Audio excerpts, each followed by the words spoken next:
This weekend, Trump also went after MSNBC host and Orville Redenbacher's disappointed father, Donnie Deutsch, tweeting, "Little Donnie Deutsch, who show, like his previous showbiz tries, is a disaster." Showbiz? Really? No, I've heard it's very hard to break into. Showbiz. I'm sorry, kid, you want to be a star, but that's a crock. You haven't got a chance in heel. Let me give you some wingtips. Stop loafering around and find a New Balance. Now, if you'll excuse me, I got an appointment with Doc Martin. Ugh.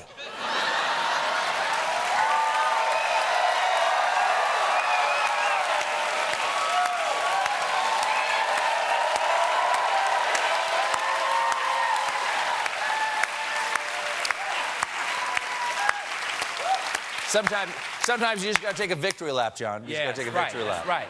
Trump is upset at Deutsch because Donnie has been saying that I had been a friend of his. This is false. I agree. It's just not believable that Donald Trump has friends. Apparently, Trump was responding to Deutsch saying this on Saturday night.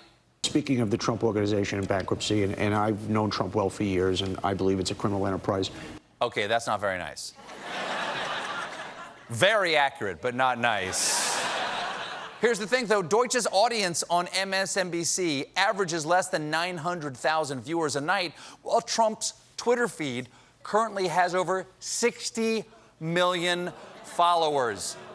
Trump is just boosting the signal of Donnie's criticism. It's like a rock star getting on stage and saying, "Hello, Cleveland. Before we get rocking, I just heard a guy in the bathroom say, I've got a truly tiny wiener, and you just want all 300,000 of you to know that that's not true. 1, 2, 3, 4.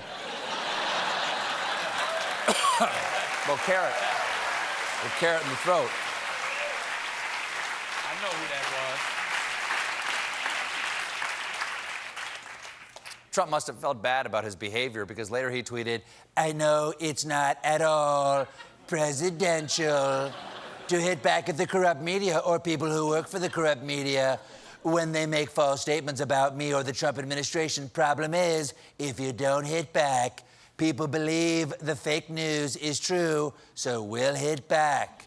And I know it's not very intelligent to stick my tongue in a light socket, but if I don't, people might believe I know not to do that. So it's time to ride the lightning down to Tongue Town." But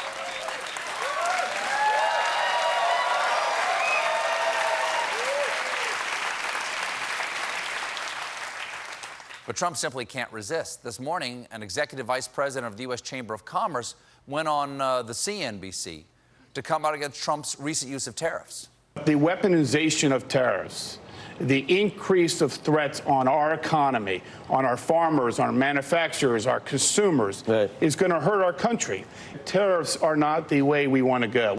Oh, what does he know? He's just vice president of the nation's largest business organization, who is literally named Myron Brilliant. That was Myron Brilliant. Wow. He must have had a tough time in high school. Like, check out Myron Brilliant over here. But you know what? It's just a drive-by interview by some talking head on cable news. Who cares? The President of the United States. Mr. President, are you with us? I am with you. Hi, Joe. Hi. Great to have you on. Thank you for calling in. Look, without tariffs, we would be captive to every country, and we have been for many years. Maybe that's a valid point. Maybe it's not.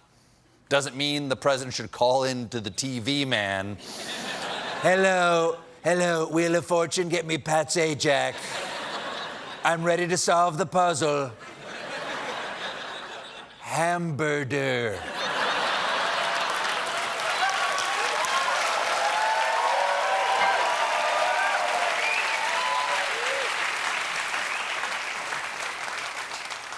But once President 14th caller was on the line, he was in no hurry to get back to work. Do you think Facebook and Google and Amazon, are these companies too big now? Do you think they should be broken up?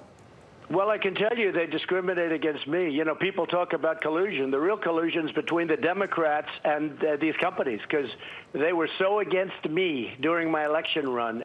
I'm telling you, Google is so against me. I Googled my name, and holy smokes, there's another Donald Trump out there who is as dumb as a bag of hammers. And you go on Google Images, and there are pictures of that guy that look like an unrefrigerated hog carcass.